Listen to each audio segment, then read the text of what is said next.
আসসালামাইকুম। তরমুজ দিয়ে দুধ দিয়ে মহাব্বতের শরবত বানিয়ে ফেললাম। এই যে বরফ, মহাব্বতের শরবত। কে কে খাবেন চলে আসেন। এখানে দেওয়া হবে দই, এই যে দেখতে পাচ্ছেন, দই, দুধ, তারপরে হচ্ছে বরফ, বরফ বরফ বরফ, তারপরে হচ্ছে তরমুজ। তরমুজটা আলহামদুলিল্লাহ লাল হয়েছে, সুন্দর একটা তরমুজ, অনেক লাল। কে কিনেছে মানুষ তো জানে আপন। আমি কি মহিলা মানুষকে আমি এখন দোকানে যাই? আমি এখন গৃহিণী হয়ে গেছি, তুমি হয়ে গেছো সব।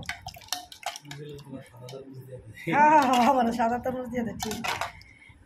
মহাব্বতের শরবত, মহাব্বতের শরবত আলহামদুলিল্লাহ। দেখতে পাচ্ছেন মহাব্বতের শরবত। বরফ কি গলে গেল?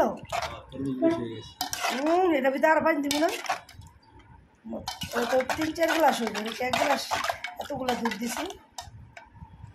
দাঁড়াও।